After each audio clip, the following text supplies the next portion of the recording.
Baik, tuan-tuan yang ada kitab, pada malam ni kita masuk hadis yang ke-11 daripada kitab kita 40 hadis huru-hara kiamat. Kata pengarang rahimahullah taala, Nabi Muhammad sallallahu alaihi wasallam pemberi syafaat yang agung. Ana Abi Hurairah radhiyallahu anhu qala utiya Rasulullah sallallahu alaihi wasallam yawman bilahmin farafa'a ilaihi dhira'u wa kanat tu'jibuhu fanahasa minha nahsah faqala ana sayyidun nasi yawmal qiyamah wa hal tadruna bima dhalika yajma'u Allahu an-nasa al-awwalina wal akhirina fi sa'idin wahidin fayusmi'uhum ad-da'i wa yanfuzuhum as-sabr basar wa tadnu syams fayablughu an-nasa min al-ghammi wal karbi la yutiquna wa la yahtamilun fayaqulu ba'dhu an-nasi li ba'din ala tarawna ma antum fihi ala tarawna ma qad balaghakum ala tanzuruna man yashfa'u lakum ila rabbikum fayaqulu ba'dhu an-nas li ba'd u'tu adama fayatuna adam fayaqulu lahu anta abul bashar khalaqallahu biyadika wa nafakha fika ruhi wa amara al malaikata fasajadu laka ishfa' lana ila rabbik ala tarau ila ma nahnu fihi ala tara ila ma qad balaghana fayaqulu adamu inna rabbi qad ghadiba al-yawma ghadaban lam yaghdab qablahu mithlahu wa lan yaghdaba ba'dahu mithlahu wa innahu nahani anis syajarati fa asaituhu nafsi idhabu ila ghairi idhabu ila nuhin. Artinya daripada Sayyidina Abu Hurairah radhiyallahu anhu katanya, sabda Rasulullah sallallahu alaihi wasallam, diberi sepotong daging lalu baginda mengangkat lengannya dan menyukai daging itu sehingga menggigitnya. Kemudian baginda bersabda, baik, suatu hari, kata Sayyidina Abu Hurairah, Nabi SAW diberi daging. Dan daging ni, untuk pengetahuan tuan-tuan, bukanlah hidangan yang selalu dimakan oleh Nabi SAW. Bahkan ini adalah hidangan yang sekali-sekala. Bila ada kenuri, bila orang jemput pergi rumah, bila orang hadiah, Nabi akan makan. Ada kalanya Nabi akan potong daging tu kecil-kecil. Ada kalanya Nabi pernah ambil daging tu, fanahasa, Nabi pegang dan Nabi gigit daging tu, macam stik ke, macam daging besar sikit lah, jadi boleh pegang, Nabi gigit terus. Jadi tak salah kalau ada di kalangan kita yang makan daging dengan keadaan ambil dan potong macam tu, tak menjadi kesalahan di dalam syarak. Kerana yang pertama, Nabi SAW jarang dapat daging. Yang kedua, daging dia cepat masak. Bahagian zirak, bahagian lengan tu Nabi suka. Dia lembut, dia cepat dan senang makan. Ada kalanya Nabi makan macam tu. Sambil Nabi SAW makan, Nabi kata, aku ni sayyidun nas. Aku ni adalah pemimpin manusia. Kita dah bincang perkataan sayyid, dan bolehkah Nabi lafazkan diri untuk diri dia dengan panjang lebar pada siri yang lepas. Dan hadis ini dalam lafaz yang berbeza. Dalam hadis yang sebelum ni kita jumpa ana sayyidu waladi Adam, aku ketua semua anak Adam. Tapi dalam hadis ni lafaz dia datang ana sayyidun nas, aku ketua semua manusia. Macam mana, sebab apa? Tahukah kalian sebab apa? Maka Nabi kata, apa tahu tak sebab apa aku bagi tahu apa aku ketua? Ada dasar dia yang aku bagi tahu, bukan saja aku abang, ada sebab dia. Apa dia? Allah akan kumpulkan manusia semua, yang pertama hingga akhir, di satu tanah lapang. Seorang penyeru akan menyeru mereka. Baik. Satu tanah lapang, nama dia adalah mahsyar. Mahsyar dalam bahasa Arab maksud dia tempat berhimpun. Hasyara maksud dia kumpul. Mahsyar isim makan. Kita mengaji bahasa Arab, itu adalah kata ganti nama untuk tempat. Maka tempat berkumpul. Dia lapang, kosong, tak ada landmark, satu tanah yang putih, yang besar, yang mampu menghimpunkan manusia daripada awal zaman Nabi Adam sampai baby last yang beranak sebelum kiamat, semua boleh kumpul kat situ. Maknanya luasnya kawasan tu. Ketika semua orang kumpul dekat situ, maka pandangan seorang penyeru akan menyeru mereka. Pandangan menembusi mereka dan matahari dekat. Duka dan kesusahan manusia sampai pada had yang tidak mampu menahan dan tidak mampu mereka pikul lagi. Di padang mahsyar nanti ada satu malaikat yang akan direct mereka, semua ahli mahsyar ni. Allah sebut dalam Quran dalam surah Taha, kata Allah Ta'ala, A'udzubillahi minasyaitanirrajim. Yawma idzin yattabi'una ad-da'iya la iwaja lah wa khashi'atil aswatu lirrahmani fala tasma'u illa hamsa. Pada hari itu semua orang akan ikut arahan daripada malaikat. Malaikat kata okey, semua ke kanan, semua akan gerak. Okey, semua ke kiri, semua akan kiri. Semua akan ikut je sebab manusia dalam ketakutan. Apa saja arahan yang diberi orang ikut. Macam kita lah tuan-tuan, rumah terbakar, bomba duduk atas tu, bomba duduk bawah. Kita bomba kata okey, terjun. Kita pun jadi macam panik tau. Jadi tak ada apa-apa. Ikut je arahan apa yang orang cakap tu. Kita cepat ikut. Kerana manusia dalam keadaan huru hara dan serabut ketika tu. Jadi macam takut. Itu yang pertama. Dan yang kedua, pandangan mereka menembusi. Maknanya semua benda yang dulu mereka tak boleh nampak, mereka akan, semua padang mahsyar esok ni tak ada lagi hijab. Semua orang boleh tengok apa semua benda. Tengok matahari yang dekat, kawan berpeluh. Dan keadaan tu adalah keadaan yang sangat huru hara kerana manusia dah sampai pada had tahan tu dah maksimum dah. Tak boleh tahan dah. Sebab matahari panas, dengan hang kena berdiri lamanya, dengan lapaknya, dengan dahaganya, dengan mentally torturenya, dengan physically torturenya, badan pun tak larat. Nak duduk tak boleh, letih, nak sandar tak boleh, makan lapak, dahaga, letih. Tengok orang duduk sebelah duduk kena teruk, tengok belah kanan, belah kiri, dalam keadaan jadi macam tak ketahuan, dalam keadaan yang susah tu. Dan benda ni berlarutan dengan tempoh yang sangat lama di mahsyar ni. Sampai geng-geng mahsyar ni depa jadi macam buntu, nak buat apa kita sekarang ni, jadi macam serabut ni. Maka depa ambil tindakan, depa buat apa? Sebahagian manusia bercakap sesama sendiri. Bercakap ni macam mana? Allah sebut dalam surah Taha, wa khashi'atil aswatu lirrahmani fala tasma'u illa hamsa. Semua orang pada ketika itu tak berani bercakap dengan kuat. Khashi'atil aswat, semua suara yang pelan dan suara yang macam bisik, dan kamu tak akan siap dengar illa hamsa. Hamsa ni bisik. Ada setengah ulama tafsir menyebut hamsa ni adalah tapak kaki manusia je dengar. Manusia tak berani nak cakap apa, kena terlalu takut dengan suasana tu. Orang tak berani nak cakap, orang tak berani nak kata apa, semua diam je. Maka geng-geng mahsyar ni sama depa, cakap tak kuat. Dunia mungkin hang gangster, mungkin hang ada tatu separuh badan, ada naga tengah belakang, tapi di hari tu siapa pun tak berani bersuara. Semua diam. Maka geng-geng mahsyar ni depa kata, adakah kalian tidak melihat keadaan yang kalian ada sekarang? Depa kata, macam mana kita ni? Kita pun dah teruk dah macam ni, duduk je, apa cerita?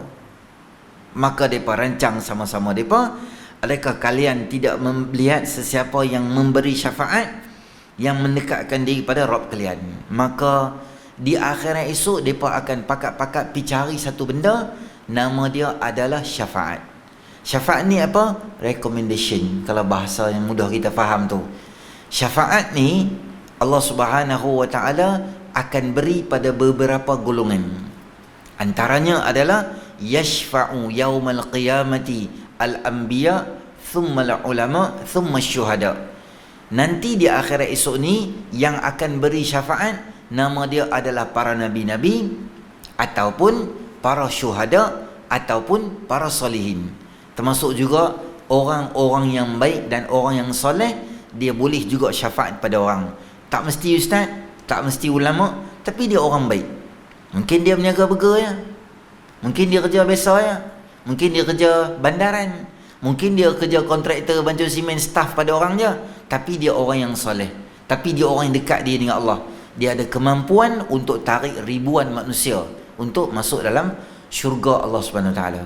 Jadi biarlah kita kenal ramai baik-baik, biarlah kita kenal ramai orang baik. Walaupun kita ni taklah baik mana, tapi kawan-kawan kita tu kawan-kawan yang baik. Kita kawan dengan geng-geng masjid, geng surau. Andai sekiranya wala'ayazubillah tergelincir masuk dan neraka, ada rakan-rakan yang boleh tengokkan, ya Allah kami kenal dia tu, keluarkanlah dia ya Allah. Mereka boleh merayu untuk minta bantuan pada Allah Subhanahu Wa Taala. Kerana pentingnya kita cari orang atau kawan yang baik-baik yang boleh bantu kita nanti di akhirat. Tak apalah tu panjang bab syafaat. Cuma orang masyar ni mereka pergi jumpa siapa? Ada orang cakap sama sendiri, datanglah kepada Adam. Maka mereka datang kepada Nabi Allah Adam AS. Mereka kata, wahai Adam, engkau adalah bapa seluruh manusia. Anta Abul Bashar, kamu bapa pada semua manusia. Kerana apa Nabi Adam digelar bapa semua manusia? Kerana dia adalah manusia yang pertama dilahirkan oleh Allah, dan Sayyidatina Hawa menjadi isterinya. Daripada itulah Allah alirkan zuriat keturunan manusia sampai hari ini. Semua tu hasil daripada dua orang manusia yang menjadi bapa pada semua manusia di muka bumi. Dia tuan-tuan ada tiga benda. Satu, nama dia Abul Bashar. Abul Bashar, bapa manusia. Yang nombor dua, nanti kita jumpa, nama dia adalah Abul Bashar Athani, bapa manusia nombor dua. Siapa dia bapa manusia nombor dua? Nabi Allah Nuh alaihissalam. Kerana zaman Nabi Allah Adam alaihissalam lahir zuriat, anak keturunan dia semua, sehingga sampai zaman Nabi Allah Nuh alaihissalam berlaku banjir yang besar. Itu sebahagian daripada azab yang Allah beri pada kaum dia, yang mereka tak mau ikut cakap dia. Banjir besar. Kata Allah Ta'ala, وَجَعَلْنَا ذُرِّيَّتَهُ هُمُ الْبَاقِينَ, kami jadikan zuriatnya itu adalah zuriat yang baki dan belen. Maknanya seluruh dunia banjir habis semua, tak ada siapa yang naik kapal itulah selamat. Ada ulama kata banjir seluruh dunia, ada ulama kata tak, dia tak banjir seluruh dunia, dia banjir di benua yang berhampiran. Kerana tamadun manusia masih belum berkembang besar. Baru Nabi Allah Nuh, Nabi Allah Adam, kemudian Nabi Allah Idris, kemudian Nabi Allah Nuh alaihissalam. Kemungkinan penempatan manusia taklah sampai menyeluruh ke seluruh dunia. Kemungkinan ada benua-benua yang berhampiran dengan kawasan tu. Tamadun makin lama membesar, makin lama makin besar, makin lama makin membesar. Maka seluruh kawasan tu banjir. Yang hidup hanyalah manusia yang ada di atas kapal dan binatang-binatang yang sempat diselamatkan sahaja. Maka Nabi Allah Nuh alaihissalam digelar sebagai bapa manusia yang kedua. Seolah-olah zuriat Nabi Allah Adam alaihissalam yang pertama yang habis tak beriman, semua ditenggelamkan oleh Allah, diberi nafas baru dengan lahirnya Nabi Allah Nuh alaihissalam di atas kapal tadi tu. Dan nombor tiga, ada satu gelaran yang kita panggil dia sebagai Abul Anbiya, bapa kepada semua Nabi-Nabi. Itu adalah Nabi Allah Ibrahim alaihissalam. Anak Nabi Ibrahim alaihissalam nama Ismail. Wa min wara'i Ishaq Ya'qub. Kemudian Nabi Allah Ishaq, kemudian Nabi Allah Ya'qub. Kesemua Nabi-Nabi ini turun susu galur para Anbiya alaihissalatu wassalam, sehingga baginda Nabi SAW melalui susur galur anak Nabi Ibrahim, nama dia Nabi Allah Ismail alaihissalam. Daripada Nabi Allah Ishaq alaihissalam turun lagi para Anbiya, Bani Israel ni turun banyak main ke situ. Seolah-olah Nabi-Nabi ni ketua, atau bukan ketua, bapa segala Nabi-Nabi ni, kebanyakan Nabi-Nabi berasal daripada zuriat keturunan Nabi Allah Ibrahim AS. Maka dia mai jumpa siapa? Nabi Adam. Dia berkata, wahai Nabi Adam, kamulah manusia pertama kat muka bumi, tolonglah kami. Dan nabi-nabi yang dijumpai oleh penduduk mahsyar ni adalah para nabi-nabi yang disebut sebagai ulul azmi. Ulul azmi. Kita ada Nabi Nuh, akan dijumpa pula Nabi Adam, akan jumpa Nabi Adam tak masuk ulul azmi lah. Nabi Nuh, Nabi Isa, Nabi Musa, Nabi Ibrahim dan Nabi SAW. Sebagai ekstranya Nabi Allah Adam AS. Kemudian tanya kat Nabi Adam, engkau adalah manusia yang diciptakan oleh Allah, engkau lah bapa seluruh manusia. Nabi Adam ni tuan-tuan, dia adalah salah satu daripada ciptaan Allah Ta'ala yang ajaib. Bukan ajaib, maksudnya kekuasaan Allah Ta'ala, kerana dia tak melalui proses yang biasa. Dia tak ada mak, dia tak ada bapa, dia tak ada zaman kecil, dia tak ada zaman remaja. Terus Allah Ta'ala besarkan dia dalam satu umur yang sesuai, terus dia besar macam tu. Ada lagi tak makhluk Allah Ta'ala yang dilahirkan tanpa mak dan tanpa bapa, tanpa melalui proses yang biasa? Ada. Yang antaranya adalah naqah Nabi Allah Saleh AS, unta Nabi Allah Saleh. Ketika geng-geng Thamud ini, mereka kata kat Nabi Saleh, ni Saleh, bahasa Pulau Pinang saya terjemah tuan-tuan, ni Saleh, kami sembang banyak, kami tak mau. Hang abang Tuhan yang power lah, hang abang Tuhan macam-macam. Ni batu ni kami nak hang bawa keluar unta seketui, bawa hang champion, bawa Tuhan yang hebat. Sengaja cakap gitu, taubihan. Taubih ni macam merendah, menghina, istihza, macam main-main. Saja. Benda tu tak ada pun, sengaja cari pasal. Macam tuan-tuan pergi kat market, tengok dia tu jual ikan, pergi saja tanya dia, abang, sport rim ada? Sport rim why suku. Tu memang nak kena baling dengan bekas ikan, nak kena baling kepala. Anda tahu aku jual ni saja nak buat lawak main atau nak hina dan sebagainya. Tapi soalan kaum Thamud ini sengaja nak menguji kehebatan Nabi Allah Saleh. Maka keluarlah unta yang bunting, yang mengandung. Unta besar, extra large, besar lah. Besar macam mana tak tahu. Cuma dia kalau minum telaga, dia kalau minum air dalam telaga, seluruh air telaga tu kering. Maksudnya hari yang dia minum, hampa tak boleh ambil air. Esoknya air dah naik balik, hampa ambil air untuk hari ni dan spare siap-siap air untuk esok. Kerana esok time dia minum, memang hampa tak boleh ambil air lah. Susah lah macam ni. Kami nak hidup sambil air ke tu. Hampa yang minta. Hampa yang minta kan. Hampa cari pasal. Kemudian dia tak puas hati, dia bunuh unta Nabi Allah Saleh. Itu tak apa cerita panjang. Antara makhluk lagi yang beranak tanpa mak bapak ni siapa dia? Besar teri. Ulat Nabi Allah Musa AS. Sebab tongkat dia baling, terus jadi ulat. Tu antara apa dia? Yang Allah Subhanahu Wa Taala lahirkan dengan kudrat luar biasa Allah Ta'ala buat. Termasuk Nabi Allah Isa AS tanpa seorang ayah. Tapi beza pula kalau makhluk yang Allah panjangkan umur dia. Siapa makhluk yang Allah panjangkan umur dia? Yang pertama Nabi Allah Isa AS. Sampai lah hidup lagi. Di mana? Tak tahu. Barrafa'ahu Allahu ilaih.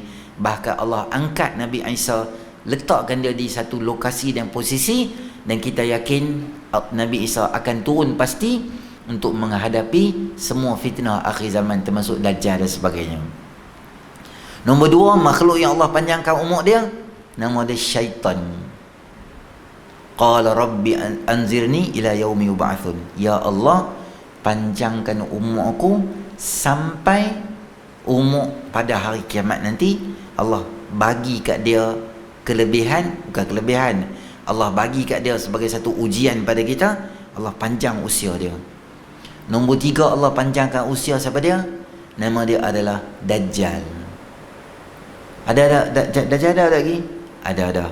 Tahu mana ada? Tamim Ad-Dari radhiyallahu anhu, dia pernah jumpa dengan staf dia yang terpecah sapan di tengah laut tu. dia duk ada dah. Dia bagi tahu apa tanda-tanda kau akan main. Dan yang keempat, Allah panjangkan usia dia sampai hari ni duk ada siap dah. Geng-geng tu geng apa? Nama dia Ya'juj wa Ma'juj. Ustaz tahu mana dia panjang umur? Tuan-tuan balik rumah baca surah Al-Kahfi.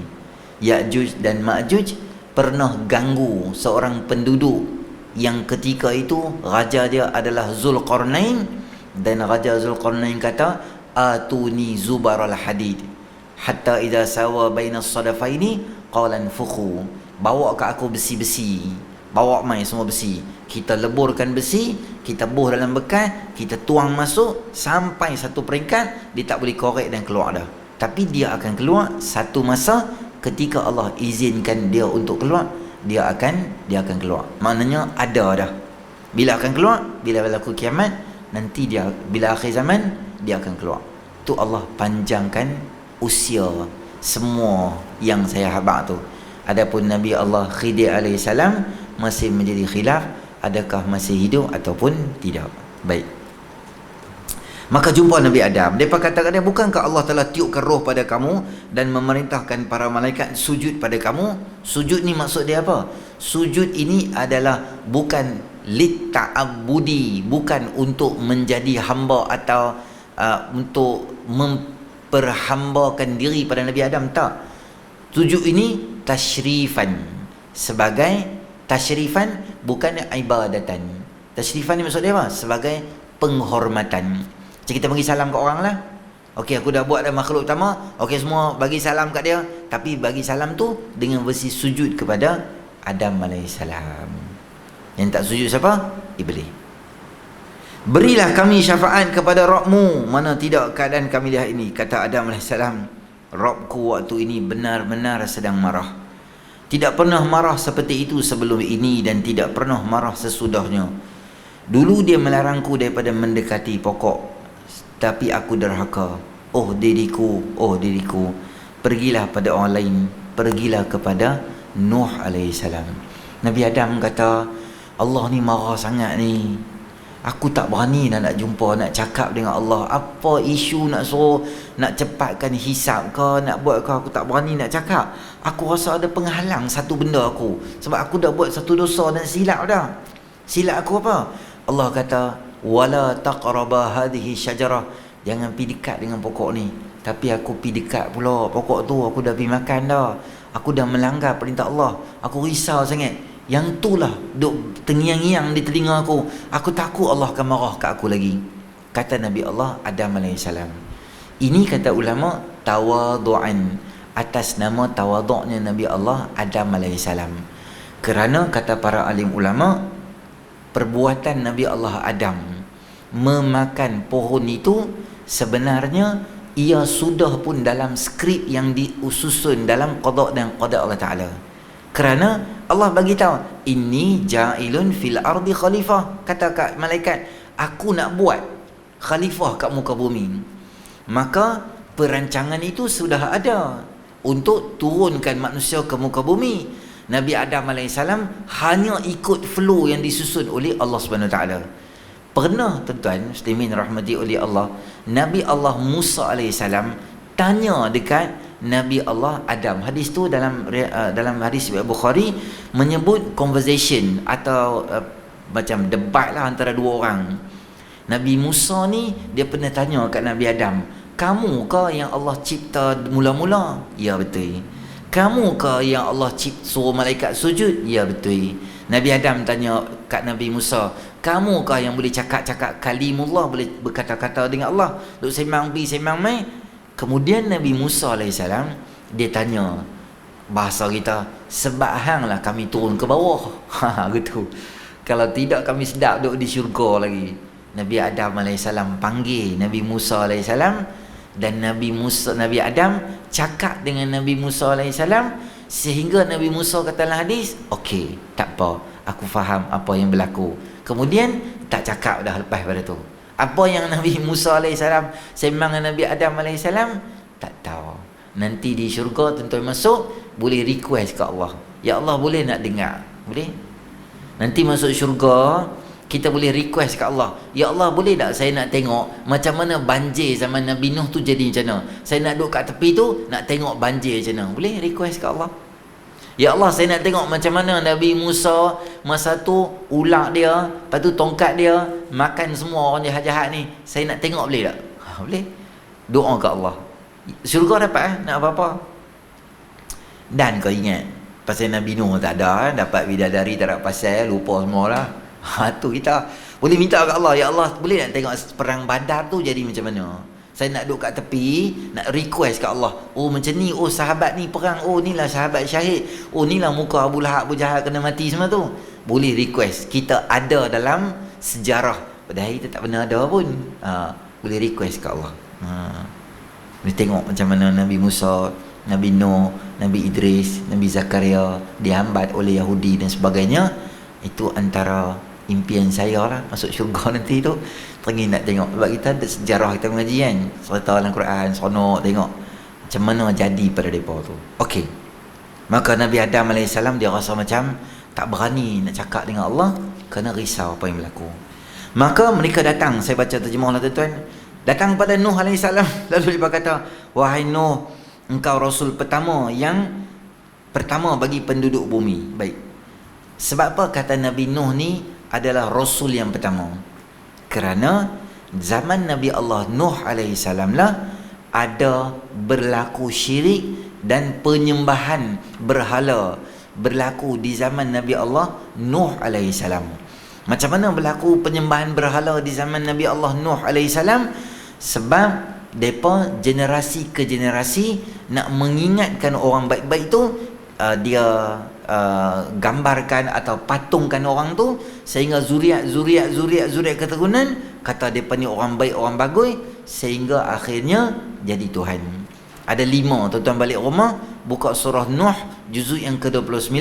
Wa qalu la tazarunna alihatakum wa la tazarunna waddan wa la suwa'an wa la yaghutha wa ya'uqa wa nasra. 5 berhala yang main yang mereka jadi sembahan. Maka zaman dia adalah zaman orang melakukan syirik. Zaman Nabi Adam AS tak ada lagi, semua orang sembah Allah Ta'ala, orang baik. Mai zaman Nabi Allah Nuh, dia adalah Rasul yang pertama yang memerangi syirik. Dan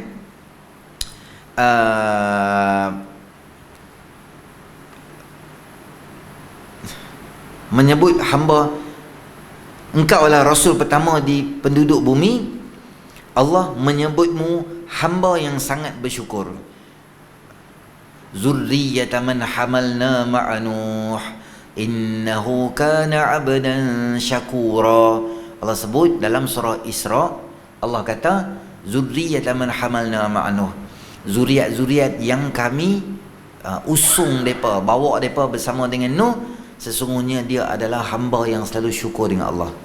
Kata para alim ulama, gelaran abdan syakura, hamba yang selalu terima kasih ke Allah, yang syukur ke Allah ni, dapat kepada Nabi Nuh kerana kata para alim ulama, iza akala aw syariba hamidallah.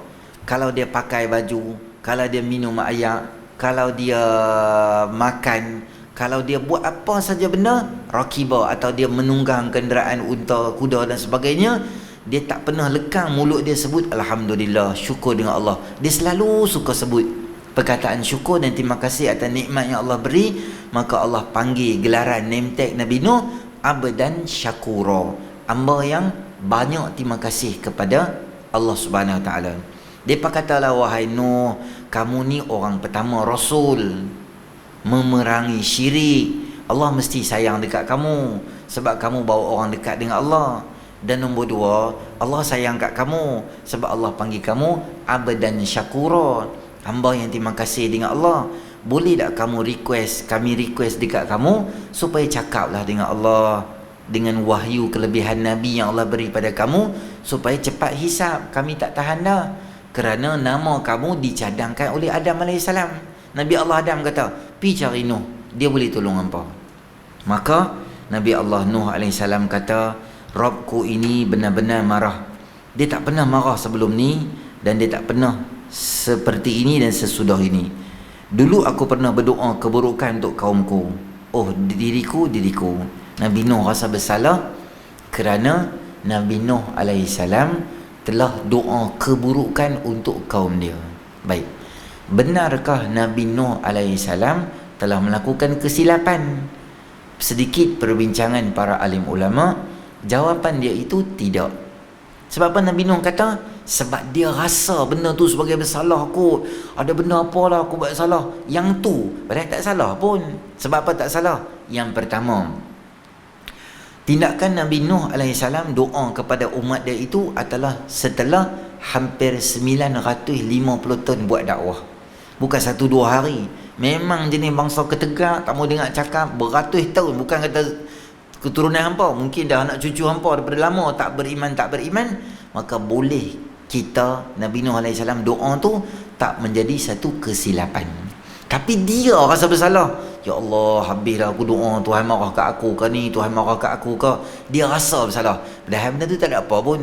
Sebab Nabi-Nabi, orang dekat dia dengan Allah, walaupun benda tu kecil, dia rasa macam bersalah kat diri dia.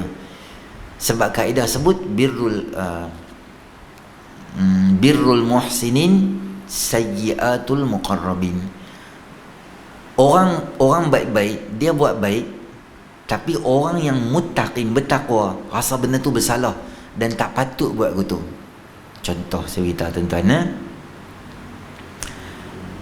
contoh kita waktu kerja kita masuk pukul 8, tapi kita masuk pukul 8.15, bukan jam saja. Masuk lambat sebab pergi cafeteria, pergi kena teh tarik dengan roti canai dulu. Padahal waktu rehat ada pukul 10 lagi saja pergi awal. 8.15 baru masuk.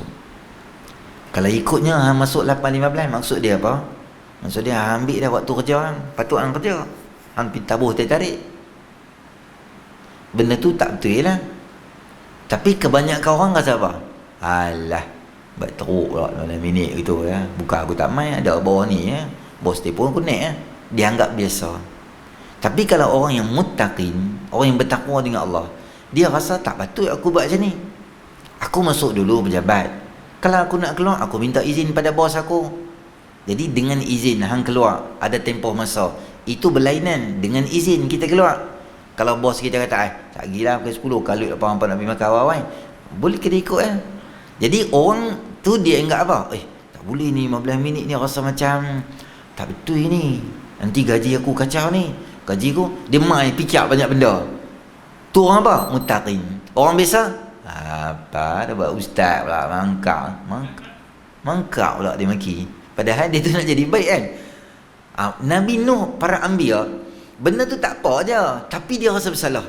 Macam tuan-tuan lah, photostat benda sendiri kat tempat kerja. Kita nak minta bantuan Jabatan Kebajikan Masyarakat. Jabatan Kebajikan Masyarakat kata hang kena photostat IC, kena photostat yang ni 3, 4, 5 benda. Kita pergi tempat kerja.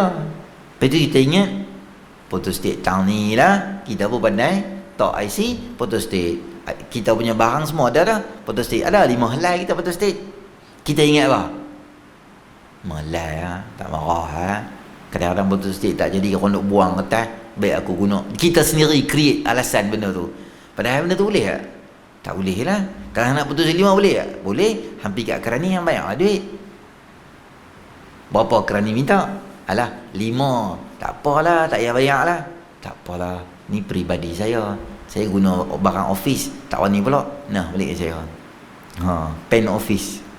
Bawa balik rumah. Macam balik rumah. Pen office, stapler, macam-macam benda bawa rumah. Cikgu telefon. Boleh main sekolah tak? Boleh awak? Anak ham gaduh kat sekolah awak sebab dia curi pen kawan dia. Kita pun marah. Apa hang ni? Tak guna, curi pen kawan semua. Bukan bapak tak pernah beli kat hang. Tapi dalam masa yang sama, dia tak tahu. Bapak dia tunjuk contoh kat dia. Tu semua barang pejabat. Barang pejabat je setengah lori je dekat rumah. Kertas printer A4 dia ambil seketui satu roll tu oleh rumah dia. Sebab anak dia nak print. Ya ilaha illallah. Dia sambung belajar. Dulu dia diploma, sambung ijazah. Dia sambung ijazah, assignment dia setiap sem dia print kat pejabat. Ni nama dia apa? Hantu ayak. Padahal tak boleh print assignment kat tempat kerja. Melainkan hang bayar setiap halal tu. Contoh lepas print nak ambil RM20. Tak sampai pun RM20, tapi dia bayar lebih sikit. Tak apalah, dengan izin, dengan berbayar. Orang tahu dan hang pun bayar, bukan free. Tak apa. Ni saja-saja main photostat, main print. Kita rasa alah, aku kerja pejabat ni 20 tahun lah, khidmat aku berlambak, takkan satu pen aku ambil bos aku nak marah. Dia main bos tak tahu. Tapi kalau orang bertakwa, oi tak boleh ni. Benda ni benda peribadi, kita tak boleh buat ni. Pen ni bukan pen kita. Stapler ni bukan stapler aku. Kena letak balik barang-barang pejabat gitu. Tu muttaqin. Para anbiya tu kita. Maka para anbiya, benda tu tak apa. Tapi dia rasa macam lemah, rasa macam galat lah. Aku dah buat macam tu, aku tak berani cakap dengan Allah lah. Macam tu perasaan para anbiya. Termasuk Nabi Allah Nuh AS.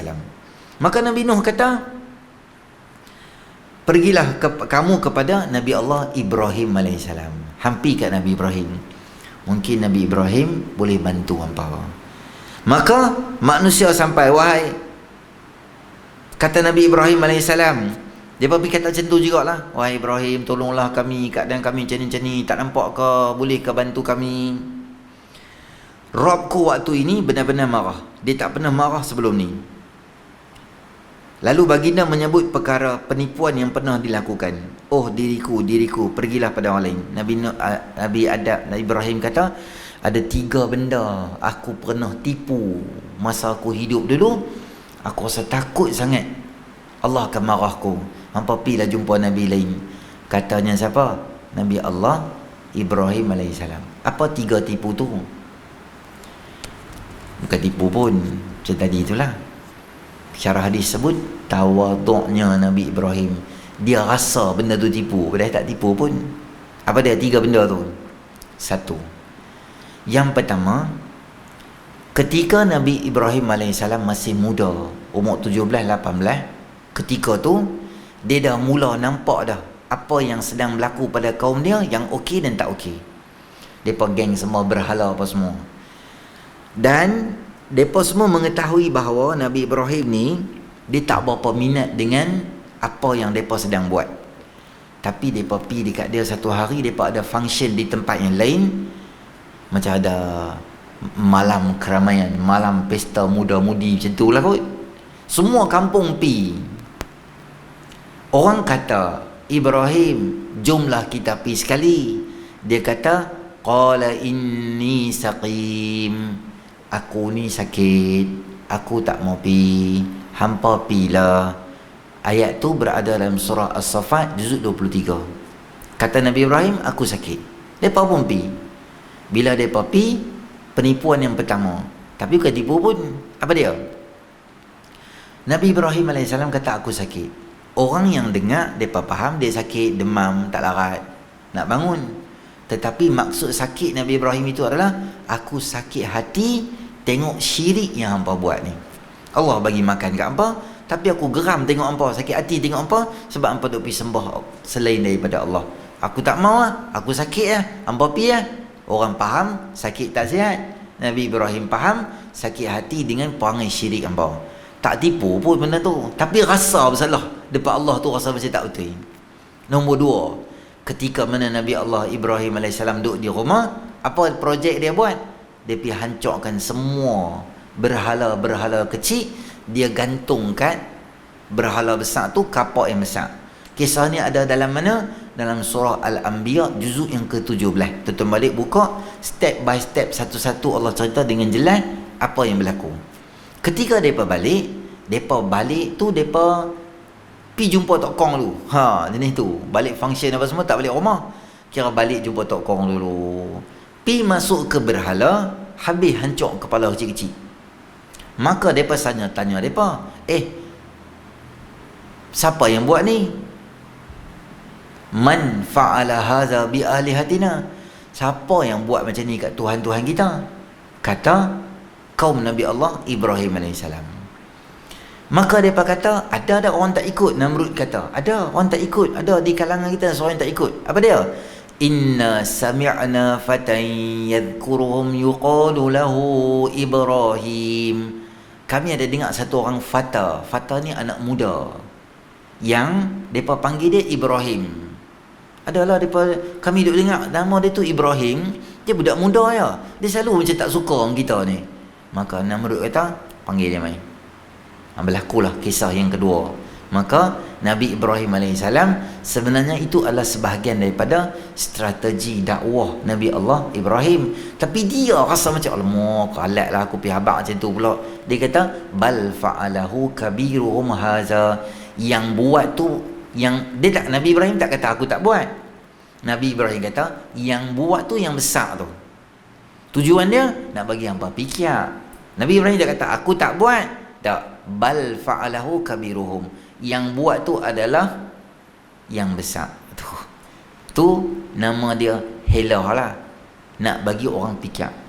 Dan yang ketiga, ketika Nabi Allah Ibrahim AS sampai ke Mesir, bila dia sampai kat Mesir, orang ada raja yang mental, raja yang otak tak apa betul.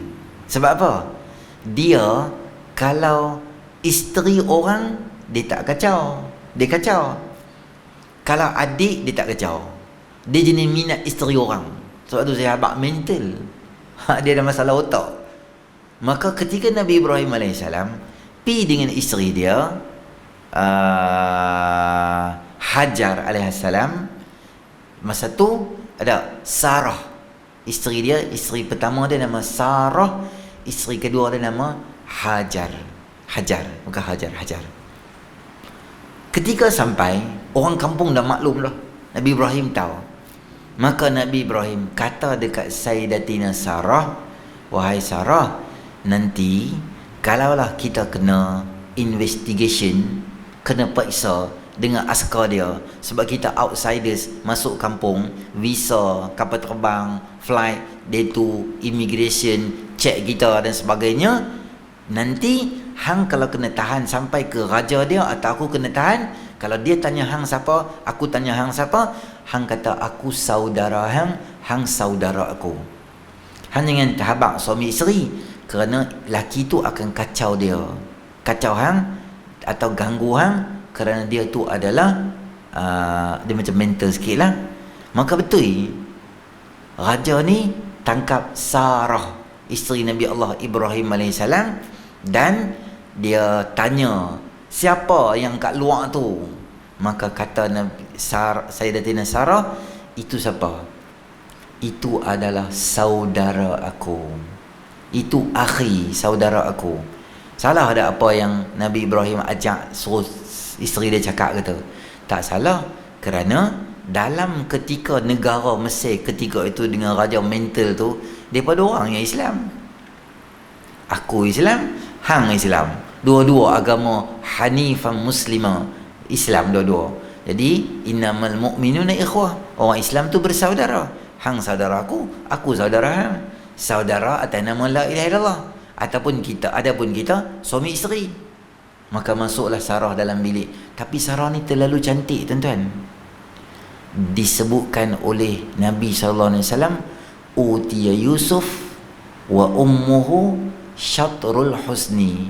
Diberikan kepada Nabi Yusuf AS dan mak dia. Mak di sini maksud dia apa? Mak tu bukan isteri Nabi Yaqub. Mak tu adalah tok dia nama Sarah. Ibrahim AS wa min wara'i Ishaq wa Yaqub. Nabi Ibrahim AS dapat anak Nabi Allah Ismail dan Nabi Allah Ishaq. Nabi Allah Ishaq wa min wara'i Ishaq wa Yaqub. Lepas Nabi Allah Ishaq dapat Nabi Allah Yaqub AS, anak dia. Lepas Nabi Yaqub AS dapat satu lagi Nabi, nama dia adalah Yusuf AS. Jadi Yusuf bapa dia Nabi, tok wan dia Nabi, nyang dia Nabi. Jadi nyang dia isteri nama Sarah. Sarah ni tersangat cantik dan lawa. Walaupun dia habaq kata ini saudara aku, hampa adik-beradik, tapi dia punya mental tu jadi lagi mental dan teruk. Dia kata hang saudara ke apa, sebab hang comel sangat aku nak kacau hang.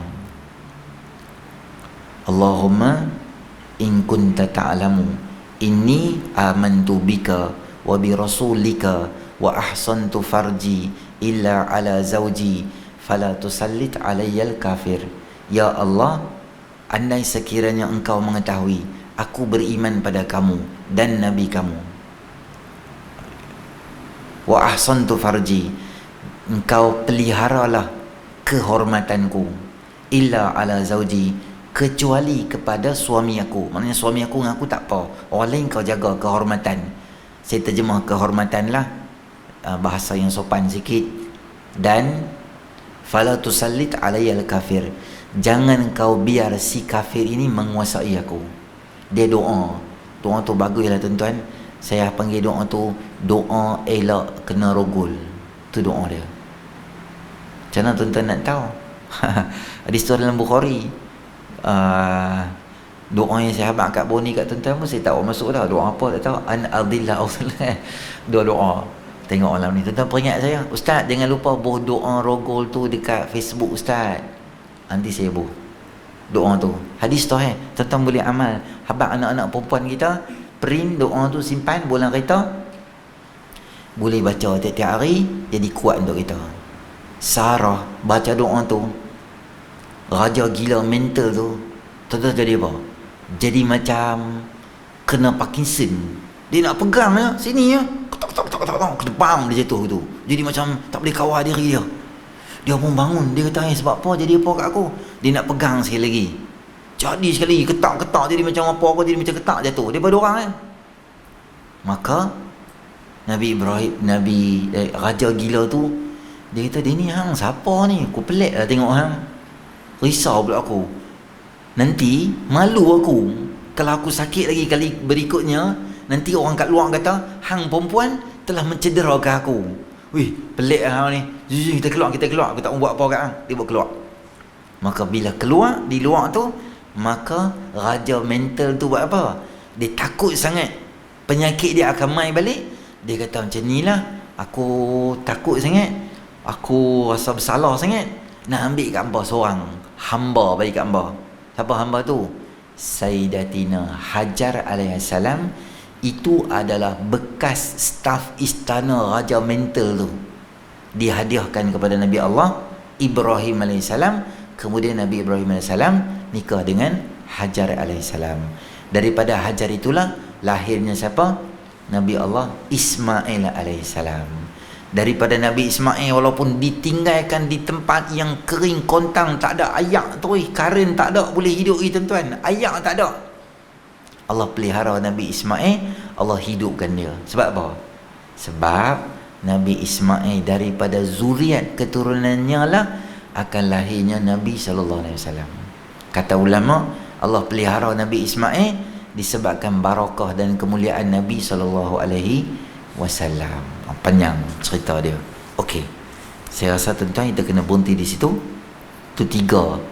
Bukan tipu, rasa macam tipu, rasa bersalah. Tu Nabi Ibrahim. Kemudian Nabi Ibrahim kata, hampa shoot terus pergi jumpa siapa? Nabi Musa AS. Mungkin dia boleh bantu hampa. Lepas Nabi Musa, Nabi Isa, kemudian Nabi SAW. Ada 3 lagi Nabi. Tak sempat nak bincang minggu ni. Kita bincang dalam siri akan datang, sambungan siri kedua berkaitan dengan syafaat baginda Rasulullah sallallahu alaihi wasallam. Maaf hari ni telah jauh sikit. Ada tahlil kita hari ni? Ada. Okey. Tuan-tuan, saya habaq satu benda sebelum kita habis. Kat tangan saya ada iklan poster pembinaan Surau Asy-Syakirin. Taman Surau Bayan Baru ni dekat betul-betul Sani Cakotiau Bayan Baru. Sini Sani Cakotiau, betul-betul di depan dia tu. Surau tu sementara. Dulu duduk dalam kampung Stinggan. Nak bagi up sikit dia kata Sting Garden. Nampak macam maruah yang tebal sikit. Lain maruah semua tak ke mana dah. Depa mai rodok semua kampung, tinggal tak ada apa dah. Depa nak buat apa projek tentu kan. Jadi surau mai tak hujung. Sekarang tu tanah sementara PDC bagi. JKKKKKK, bukan MPKK. Dia dok sponsor setahun RM10 ya, dia tolong bayar kat kami. Jadi rumah tu surau ni kat mana? Nanti nak buat, tuan-tuan kan Sani Cakotiau ada taman kan.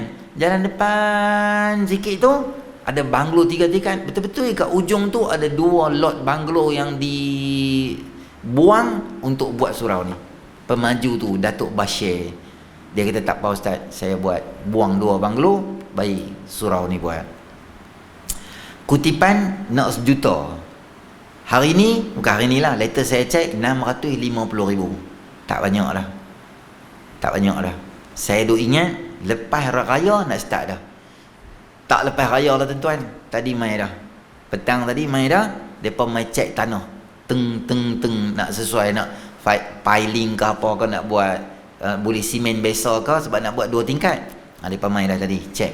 Depa akan bawa tu soil apa datang, aku pun tak faham bahasa kontraktor ni. Depa akan serah pada kontraktor binaan nak buat dah lah. Maksudnya saya duk ingat awal Ramadan boleh naik dah banner yang besi tu bila buat siapa projek apa semua macam tu lah. Jadi saya ada sikit lagi tuan-tuan, ada 2-3 cara. Saya lekat tuan-tuan iklan kat sini, ada kat saya beberapa. Tuan-tuan yang duduk di sekitar kawasan yang bukan di sini nak ambil, nak lekat kat surau boleh ambil kat saya. Tuan-tuan boleh bank in terus kat sini. Nombor saya ada kat sini. Ada lagi 2-3 bendahari lah segala mak nikah semua dari sini. Nak receipt tuan-tuan tolong maklum, saya bagi pada tuan-tuan. Satu. Yang kedua, tuan-tuan boleh bagi kat saya pun boleh. Malahlah ustaz, bank in, makcik tak tahu bank in semua, ambil kat ustaz. Boleh. Kalau rasa macam ragu-ragu dia ni, hantu ayah ni boleh percaya ke tak, dia selinak duit-duit semua, bank in tu. Ataupun kami ni ustaz, PKP berniaga pun tak apa rancak ni, susah agak ni. Tak apa. Mungkin ada kawan-kawan tuan-tuan yang boleh bagi. Ada kawan saya datuk seorang, boleh. Ataupun tuan-tuan tak ada poster ni, tuan-tuan nak versi WhatsApp saya, ustaz boleh tak tolong hantar kat saya versi Maya ni, saya scan siap dah, saya boleh forward tuan-tuan, benda yang sama juga. Dia memang buat tak ada menara, tak ada kubah, dia memang tak ada kubah, dia buat versi Singapore modern design, tapi dia surau. Kat depan ni ada ni, bawah ni dia ada gambar kecil-kecil, dia punya interior design dia, dalam dia macam mana semua, 2 tingkat lah ruang dia tu.